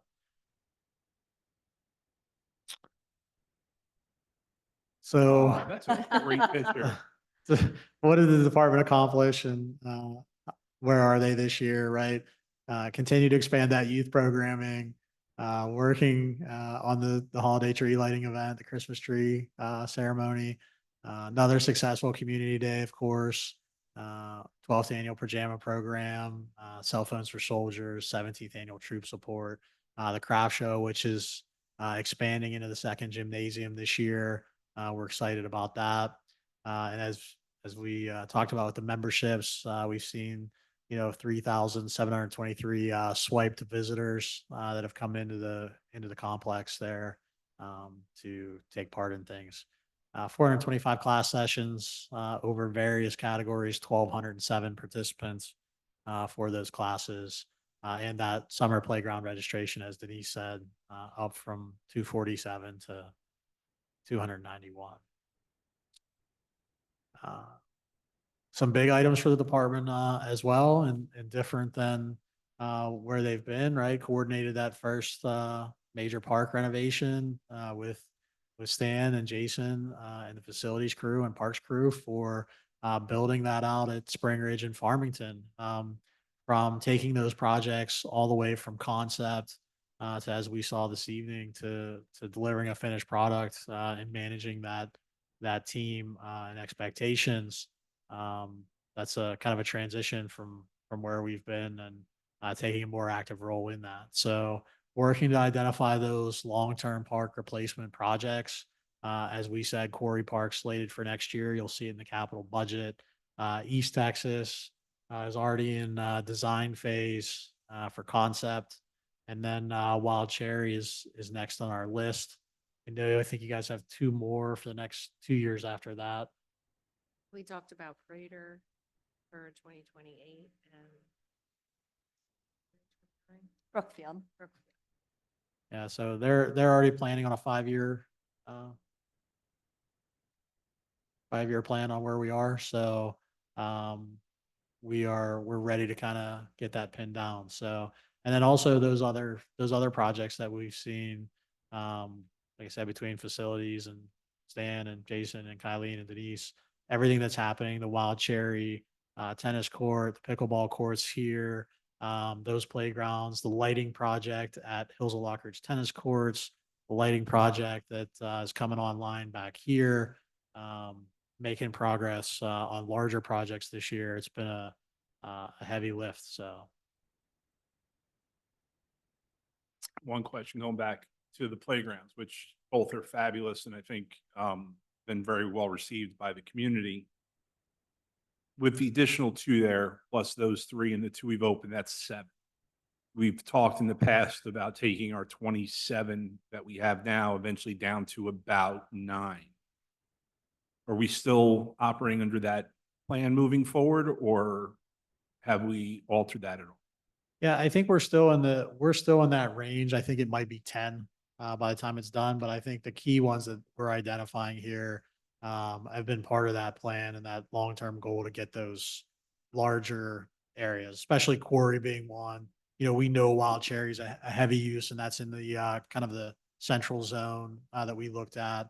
And of course, East Texas is a primary up there. It seems like, that's a core park area. So that's what we're trying to do. Said I think we might have 2 or 3 additionals in there to keep on pace, but that's what we've identified at least, and I'll defer to the staff. And to this point, we've only eliminated 2. I mean, we replaced the one with the Spring Ridge Crossing. Correct. We eliminated Winding Brook as the safety concerns on that side, and then Danfield. That replacement for Danfield is Spring Ridge. Winding Brook, those residents, as we've talked about, having potential street crossing there or the top of their development on the back of that neighborhood as well, serviced by park. So Quarry has been removed with some safety concerns there. That's been out for several months. So And then the only thing I would add, just to consider, I know it's been brought up before, I think Commissioner Robert brought it up at one point, is factoring Creamery into there somewhere. You know, Creamery's never had a playground. It is a heavily used park for soccer. So you're talking about a lot of different fields, a lot of different people there at any given time with no ancillary use. I mean, we have the fitness, use there. It's not, I walked it a couple weeks ago. It's not quite a mile around and you have the little fitness structure, but there's never been a play structure there, to service those are there that aren't playing soccer. And it doesn't need to be as big as Yeah. some of the other ones, but having some kind of a play structure there. yeah, and I think for us, what the struggle is, and that's why I'm glad we can talk through the plan a little bit and make sure that we bring it back to is we have Heritage Heights, which is literally right across the street from there with a playground complex, which, is a heavily saturated area with, residents there. So, are you going to engage those dollars and go to Quarry for those visitor type accomplishments? Or are we going to the neighborhood? Or are we going to both? Because that key component in that range, at least my recommendation would be if you're going to do something in Quarry, do it in Quarry. Don't put it back into the plan. Do it in the plan where your residents are. Don't do something at Quarry. So that's what we're struggling with a little bit. Like now we're doing redundant. I think the challenge there is you're addressing two different types of customer. You're addressing the customers that live there versus the customers that visit on, not a one-off, but either it's a nightly or a weekly basis. The other challenge there is Heritage Heights, while it has a great place, it is highly inaccessible from anywhere else. You're crossing Spring Creek or, I'm not encouraging anybody to cross Spring Creek Road there. I crossed it to extend my walk and it's not safe. So, it may have to, and I think a lot of it will depend too on what the future holds for a larger regionalized park in that area with land acquisition and, future plans, where you're talking about a major size complex to have a playground on one end of it and a playground on the other end of it and everything else in between should factor into that discussion. Okay, I'm off my soapbox. Go ahead. That's good. I think, like I said, I think that's feedback, and I look to staff and kind of defer to them as we work that concept plan and really, what we've had is I don't want to speak for the group, but at least on my end is as we've approached the board, how do we get to that place where we're centrally locating that bigger feature park where we're getting those actual sports out of neighborhoods like Hills of Lockridge where people are in retention basins playing soccer. How do we get enough from that side for flat fields, get them out of these congested neighborhoods into one spot, focus our dollars, keep our other parks for community neighborhood recreation. So, and how do we approach that? Some of the goals for 25, working on the grant for pathway and playground at East Texas. That submission's due, I believe, in April to see if we can look at any funding. Working on the park signage, as you saw at one of the previous workshops. Enhancing pool programs, looking at doing some rental kind of space area for parties, birthday parties, things of that nature down on the complex. How can we make that more attractive, get more visitors? Increase that recreation programming, as we said. How can we look at that? If the expanded craft show, keep that moving. Look at a comprehensive potential recreation plan, what that's going to entail. I didn't fund it for this year in 2025 coming up, but I'd like to explore where we are with some opportunities for potential grant funding. And then if not, a full funding in 26 for us as we move out of some of the other plans that we're looking at in land development like Saldo and zoning, get those done, get this moving forward. And then, as I said, monitor those staffing needs and potentially onboard that full-time recreation supervisor, and see how they can integrate into our plan. So job description's been prepared, and we're working to tweak that internally. One of the goals I would add to this, and not necessarily for 2025, but I think in the near future is, and we talked about it at one of the meetings, redoing the infield at East Texas Large baseball fields, because apparently it's underused because there's infield issues in terms of holes and flatness and stuff like that. Yeah. I think if we can increase usage there, it helps us, Are already on the, well, not kind of the budget list, but already been out, staff's already been out, looked at it. They're trying to hear the concern as where that is. It looked fairly decent, I believe, when the site visit happened. But we're trying to figure out how we can accommodate that in there. So already kind of in motion with, Stan and Jason. yeah, and I would guys. engage with the association and find out their feedback on it, because it's a regulation sized baseball field. Put a fence in, it's nice. It should be used more than it is.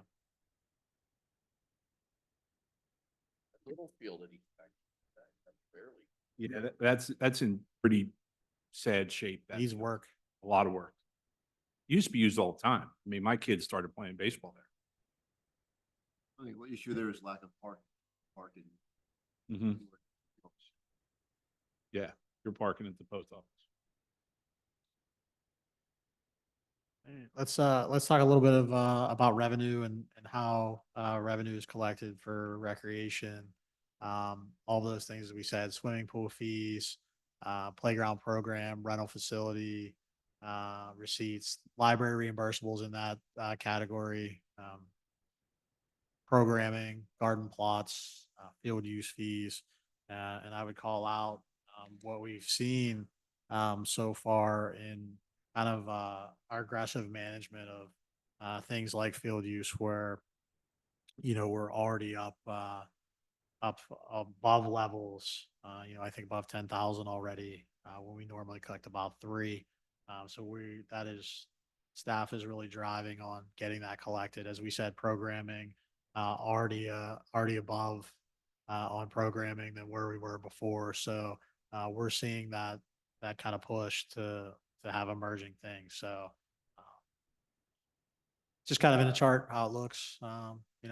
Big ones programming, what we want to see for that revenue, facility rentals, garden plots is small, field use small, and then the swimming pool component. How do expenditures look? Of course, our biggest one, $1,180,000 for expenditures. Our biggest is that staffing plan, and our operating expense for the community center. $820,000 to make that building go. So it's important for us to engage people, get them in there, get rentals, emerge programs, do everything we can do to start to narrow that kind of revenue and expenditure gap that we potentially have to get that thing functioning full bore. I'm always mindful, other complexes that are close to us will be online at some point in the next 2 to 3 years. I would rather make sure our business plan is moving forward now, so that we're not competing with places when that occurs. So always a push on my end, and staff's been receptive to accomplish that and make that move forward. So swimming pool, 261,000 on cost for the swimming pool, and the summer programs, 99,000. That is the playground program. That's the summer concert series and the entertainment for like Roundup Day and things of that nature for our programming. So I still haven't seen on here the Community Day / Carnival. Still holding out for so Community Day is actually in the that general. No, I know, but I didn't see You want the carnival. you want the carnival? Yeah. Rutgers University does a thing called the boardwalk for every football game, where they set it up like it's a Jersey boardwalk. There's a Ferris wheel. That would be, a nice little addition. Community Day. Just a chart to make it a little easier on, like I said, where the expenditures go. That big one is the community center. kind of a snapshot on how the pool breaks down. Always with these years, we continue to see losses with the pool. Working on the final numbers, but I think we're around, negative 50,000 this year for where this goes. And it's like we always talk about, how do we get people interested with memberships down and draw things in. So, but what do we spend it on, right? That contracted service, snack bar salaries, operating expenses, you know, good breakdown. Programs, right? We want to increase participants as you heard, potentially go to that fourth site, get enrollments in there. Those additional revenues to drive that. Summer concert series, always Hills of Lockridge, those free events to the public, how we can, both increase those through sponsorships that we're always willing to accept and make that a decent event for residents there. And then, as we said, that summer program part, right? That entertainment service, roundup day, pool type things. And there's what the expenditures look like. The driver of the summer program, of course, is salary and staffing for the kids camp and everything associated on that end for that. Recreation. What did I miss? Did a Questions? Great job. Great job, Bruce. Questions from the board? Just one comment, but what we touched on earlier, it is tough to balance between the local parks, like Quarry Park. You could almost call an event. Yep. That get young people there that have to travel versus you do notice the neighborhood playground. Not that I don't go to work every day. Kids they're using it. Good to see that instead of home on the screen. Mm-hmm. I don't know if it's just the ones I see, but it's like there's a uptick coming out again. Great to see. Very good. I know I missed the event tonight, 4:30 to 5:30, but I did go over there today. It was early afternoon. It was pretty full. Made the comment at the first event that it's not only for the young people, seniors. They take a header there, they won't get hurt as bad. But today, I only speculating. The individual walking the perimeter there might have been someone that had a knee replaced recently or something. And regardless, good for everybody. Nice job. Thank you. Thank you. Yeah, I will say, and Kylene had this experience as well. I did speak to one of the mothers of the children that came to speak to us at the meeting. They were our ribbon cutters, and she was ecstatic. I mean, she couldn't have been happier with what it turned out to be versus what they assumed. She said that I said at the meeting that it was going to be much better than you could possibly imagine, and she said it is much better than I could possibly imagine. So they were all very happy. So everybody's response has been extremely positive to what's been done. So good job by everybody and the concepts. I mean, it's just a different concept, and I like the fact that it's I would call it cutting edge, especially for around here, but it gives you multiple options of what to do at the playground and the seating areas, which are great.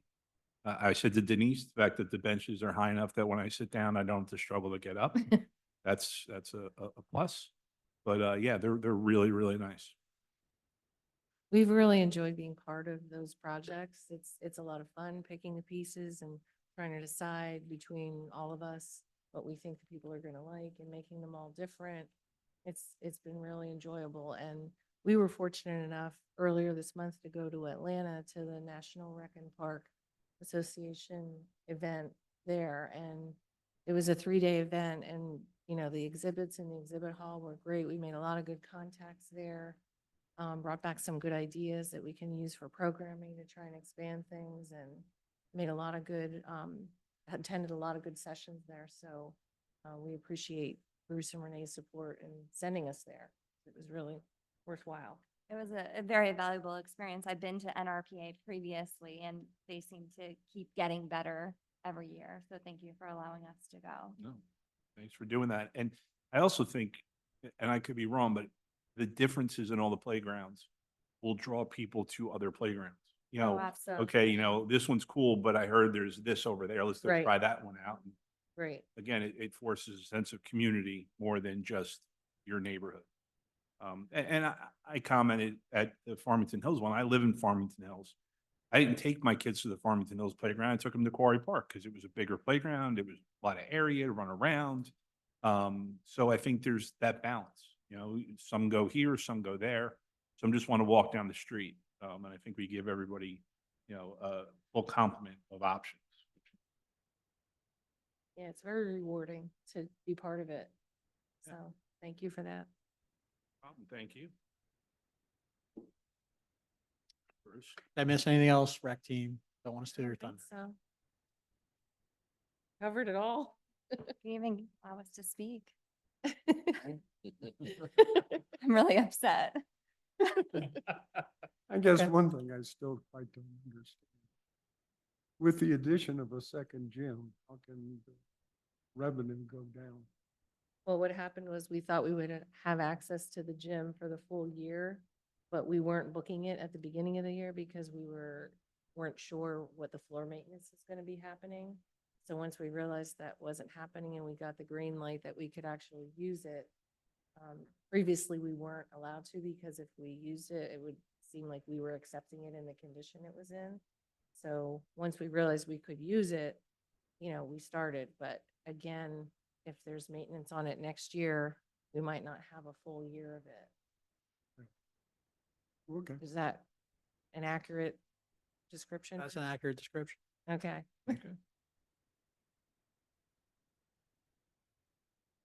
Ready to talk streets, roads, parks, facilities?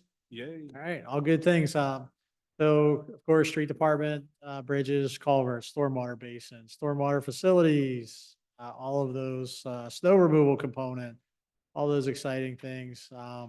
What is that staffing? Public Works Director, full-time admin assistant, streets crew chief, 10 individuals over there, including, 2 mechanics, and then those part-time recycle facility attendants. Always we're in motion with something that may seem mundane, but always the things of basins, Lower Macungie Road, repairing some fence over there this year. We've got annual road resurfacing projects, replacing stormwater pipe in certain areas that we just completed down on Astor.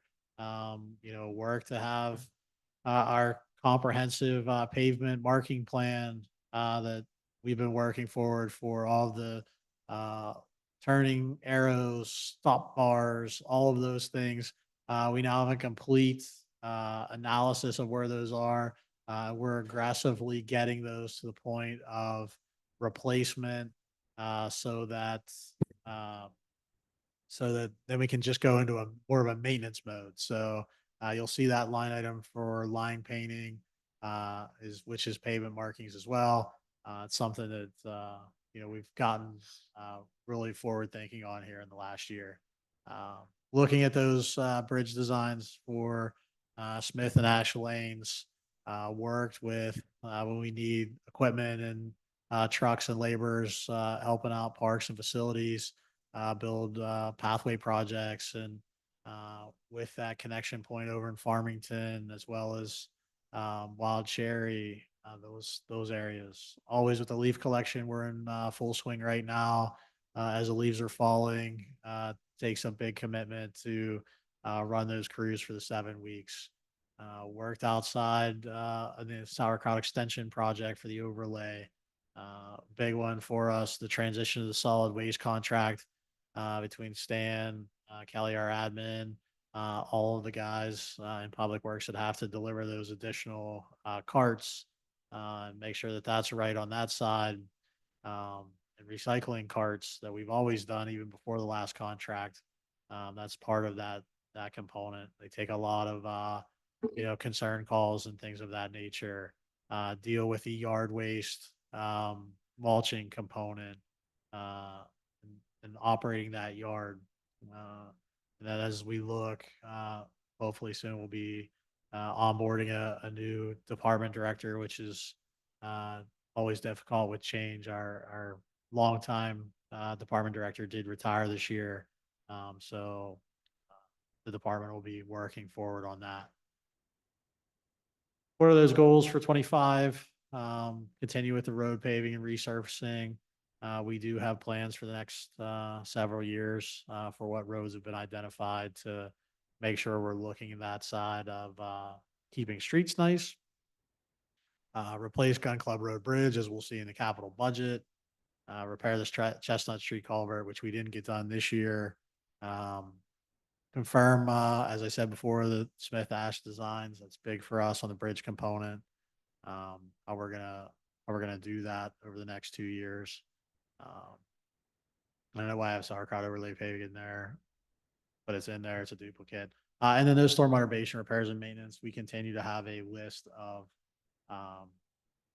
those repairs, working with our stormwater management officer to identify those areas of maintenance and improvement. So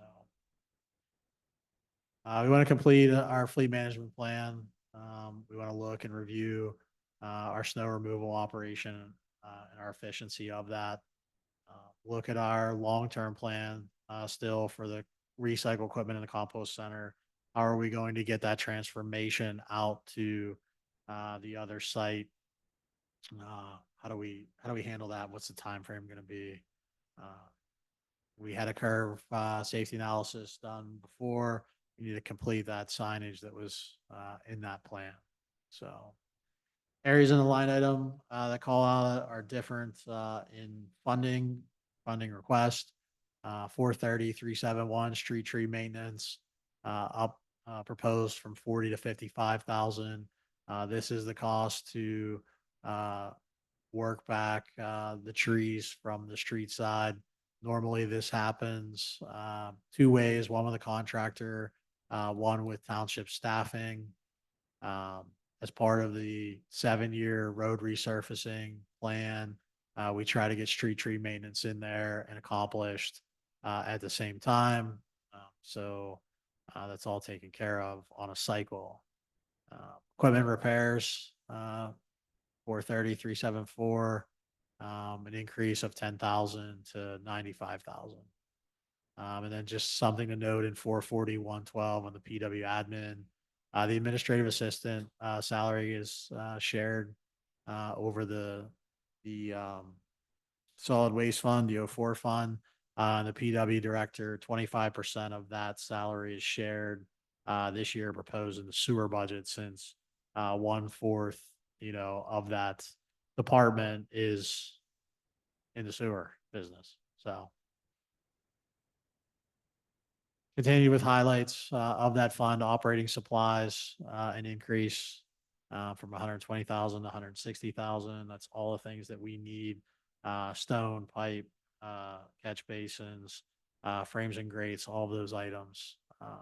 The line striping, as we said, we're hopeful on a 2-year program here. We should be ready to go into that more maintenance end. So we need a little more funding to accomplish and get caught up on all of those areas that needed to be maintained a little more aggressively. So, and then crack sealing increased 40 to 50,000 to make sure we're appropriately crack sealing in those areas between the curb and the pavement. So there's kind of a picture of expenditures by the street department, roads general, that maintenance component, winter maintenance, and then the admin.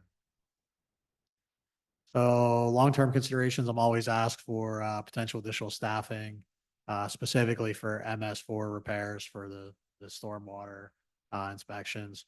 That is not in this budget. As we onboard a new public works boss, we'll have them evaluate the need for where staffing is and what our efficiency is. So potential salt storage at quarry, we've been talking about how we can kind of integrate that side of the township.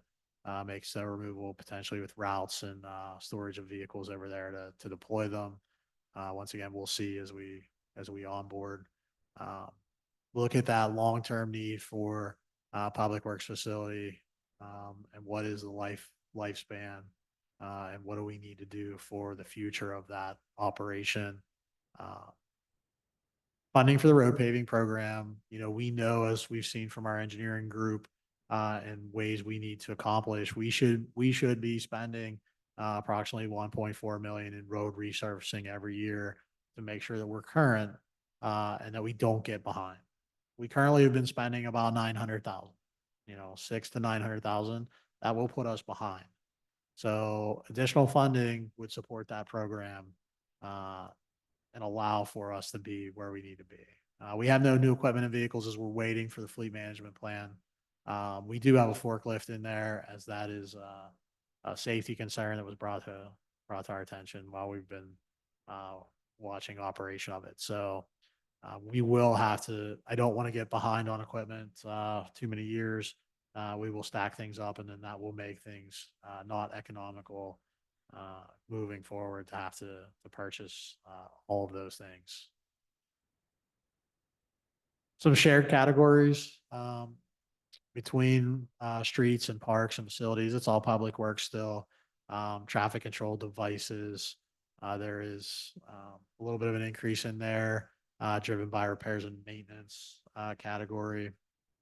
Of course, operational on the street side, maintained by the facility side. That's why they're mixed categories. The stormwater and drains, that is the catch-all for anything we need to do, with that. You will see a request, for an increase, in additional funding for, things like vegetation management in those basins, additional materials, to be able to go and complete projects. I have the fencing that was requested in the capital budget, for replacement, stormwater basin fencing. It's sunflower and periwinkle, on that side. I did not include it in this section of the stormwater. We do, and we are, currently, we anticipate the, um, pipe video to occur again for our stormwater facilities. And part of that money in this category, would go to having that contractor, engage and complete that work. So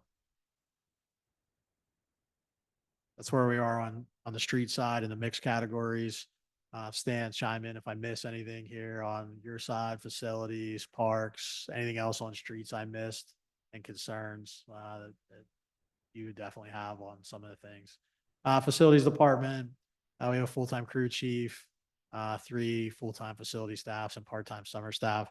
I will note that, at this point, since the beginning of this year, that full-time crew chief, is now being shared in that role with parks. So we are a person short, in the crew section, as that body has been, working to kind of run back and forth between both departments. So, that is one area where we, have a shortage on where that is on staffing. Some of the highlights in the line item categories that have changed. Heating fuel is actually reduced, 10,000. Electricity, potential reduction there. Repairs and maintenance, for those facilities, increased 180 to 220. As we talked about, it's just the general overall cost of all of the things that we now have to engage: HVAC, you know, seal coating, all the things we look at for building repairs, and materials that are now just, outpacing where it is. So we're not getting as much, ability now as what we had before. So it's a significant, increase, but as our facilities continue to age, we're trying to keep up. So, the park side, as we said, there's a stands here, director, projects, parks, facilities, multiple hats. The full-time crew chief, as we said, currently combined, with facilities. So we are, that staffing position short. 6 full-time, park staff were actually down. We had 1 transfer to another facility, another division of facilities after retirement. So we are short on that staffing side. So we're down two components on that end. And then we do staff with part-time summer staff from June to August. And Stan, jump in anytime. How you doing? So Bill? my voice doesn't go. Some of the accomplishments from 24, you see there to the right, we, coordinated that lighting plan at Hills of Lockridge, that just came online last Friday. They still have some additional box work to do in the building, but the lights are up now, at least at this point. Worked on the Farmington and Spring Ridge, Farmington specifically. Parks and Facilities guys were able to, remove that old playground, get that base to the condition that the contractor needed it.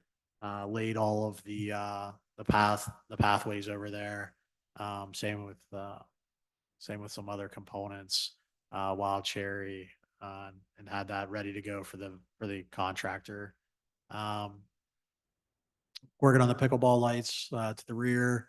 They've actually been delivered today. So we should see that in the next probably 2 or 3 weeks while they get going. And that project will be complete for the year. We seal coated some pathways. If you notice down by the elementary school, what our budget allowed was what we could accomplish down there. So HVAC repairs and maintenance, we continue to have those issues all over with just general things. It always seems with heat and AC, especially on those smarter building components at the community center that never want to behave where they should be. So a lot of time we spend and our contractors here doing repairs and maintenance. Completed those pickleball courts back in the back. Worked on the Wild Cherry tennis court rehab and pathway. Coordinated with the vendor anything they needed. Provided oversight to that project. Got the pool deck coving complete there, the coping on there.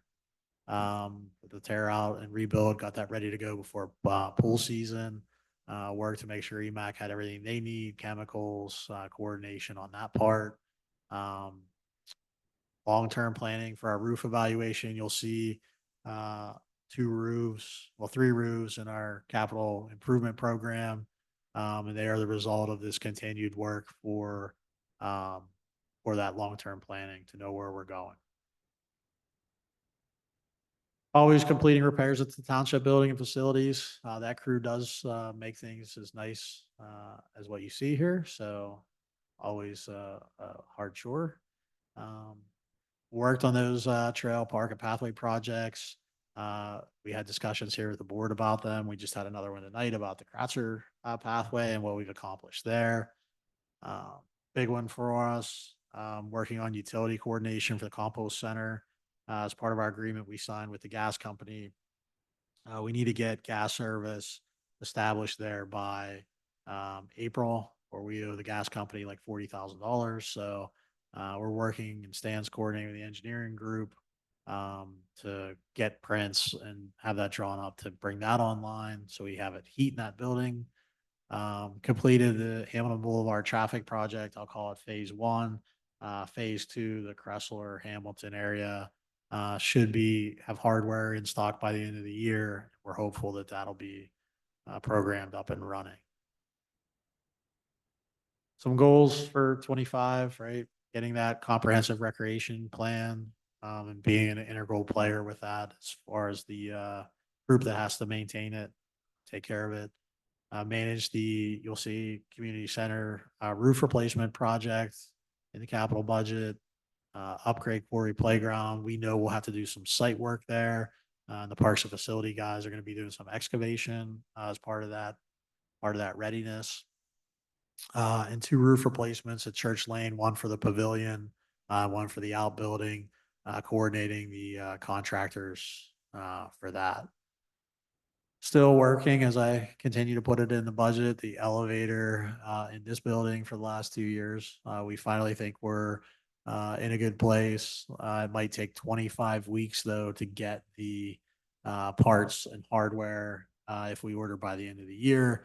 So we're looking at like a May, June replacement, at this point because of, I guess, the weight in elevators. So, working to finish the, always the Opticom, the preemption, traffic signal improvements. Not replace Wild Cherry Playground, but replace Corey Park, Wild Cherry. It's on my mind. Tennis court at West Coastville. We have a replacement slated for there. That's a little more basic than what we did at Wild Cherry. More like some milling in certain spots, crack filling, and then an over, painting, that side of it, an overseal. All those, as I said, walking trail and parking lot coating, tennis and basketball court resurfacing that we're always trying to make sure we're doing. And then review and evaluate the staffing plan, where we are and where we need to kind of improve on that side of it. Repairs and maintenance for the park side. We anticipate 180,000 up from 128,000. Seal coating of parking lots, lining at various locations, plus everything else that we have to do, whether that's roofs on dugouts to painting places to repairing vandalism areas and things that get broken. So that's extensive, and we continue to see the need for additional dollars. Contracted service, this is the area for maintenance of open space, rain gardens, more technical things like Brandywine Swell, MS4, the rain garden behind this building, and the contractors that take care of that component, and grass cutting. So there is kind of an expenditure layout. And what you see, salary is the biggest, repairs and maintenance the second biggest, and then all those other smaller items in the picture. Once again, same thing on the park side. Salaries being the biggest, repairs and maintenance, and then we work our way down to everything else in there. So that's where we are. Roads, parks, facilities, recreation, debt service fund, liquid fuels fund. So we have sewer fund, we have capital budget to talk about, and we have, because Vince couldn't be here tonight, we have community and economic development to approach. So I can have the discussion and keep going if we want to kind of just put some thoughts into the mind about capital budgets. Maybe and the board can see what that accounts for, so you can think about what that means for the next meeting, or we can just wait and talk about it Monday or Thursday and go from there. I'd recommend that we stop here. We're 2 hours in, and I want everybody to be on, as sharp as attack as we can be when we get to capital projects in particular, based on what the budget numbers look like. I will not be here Monday. Do we have the ability to record the meeting? It is recorded. Okay, so at least I can review the meeting. So whatever needs to be covered on Monday, cover on Monday. I think regardless of what goes on Monday, a third meeting will be needed, whether it's the 31st or, I'd rather not do it on Halloween because that is we actually do Halloween on Halloween here, but maybe it can be the November meeting. I want to make sure you have everything you need in time to do what you have to do. But what I would say to the rest of the board is to look in depth at the capital proposals, and think about a couple of things. One, what's important, what can be cut if we're cutting things. If we're not cutting things, how are we going to pay for what needs to be done based on the imbalance of the budget currently? I think there's several different funding options, but none of them are pleasant conversations, but we'll have them because that's what we do. That's what we get paid, the big $112 every 2 weeks. And we'll make those decisions as we get there. But what you've given us tonight is comprehensive, and obviously it's always transparent, and that's the best part of it. And hopefully more people will see this presentation, online or the recorded version of it, so that everybody's as informed as possible. The one comment I will give, just as we finish with Public Works and everything, and, with the new Public Works Director coming in, we've asked you, and we've asked you the last couple of years, and you've done a great job of being blatantly honest, not just coming up with a budget that fits into a neat package, but asking us to make decisions. What I would like to see, especially in the Public Works Department, being that it's our largest department, is the same brutal honesty as we move forward. Not that Dennis wasn't. I think Dennis was really good at fitting things into a frame. I've never thought the frame was big enough for what we really need to handle here, but I'm very appreciative of his understanding of costs and, how budgets work and what kind of revenue we have. But I think we need to be realistic and honest, whether it's staffing, and you said, we're going to look at staffing, we're going to look at efficiencies. There are things that should be done that aren't. The perfect example, and I've given this to you before, every summer I would see us painting all the curbs that had to be painted. None of them got painted this summer. And I was told it was because we didn't have enough summer help. But I also know that we told people that we were full for summer help. So they both can't be true. We just need to have a better picture of what it looks like moving forward, because, we're moving into, a time where, and I'll say this, I've met more residents in the last week than normal. Every single one of them tells me what a great place this is to live and how well we manage the township, and they have everything they could possibly need, which is great. I've also said before that, our property taxes amounts to a membership fee. I don't think people realize that. Matter of fact, I know people don't realize that. But it's also a time where added costs to everybody are an issue. So we have to be very vigilant in understanding what we can and can't do. But at the same time, continuing to move forward. The other thing I'm just going to throw on the table here, and this has nothing to do with this budget, but it occurred to me while we're sitting here. We're 8 years from the 200th anniversary of Lower Macungie Township. We need to put a plan in place for what that's going to look like. It's not something you can do the year before or 2 years before. That's a major milestone in the history of this township, especially what it is now compared to what it was, and it needs to be recognized and celebrated the right way. So not that you have nothing to do, but throwing it out there that we should start thinking about that now, so that we recognize, what a huge occurrence that is in a country that's going to be basically 250 years old. We're going to hit that number. So that was just my parting comment. Are there any other commissioner comments at this time? Okay, well then, Bruce, thank you very much.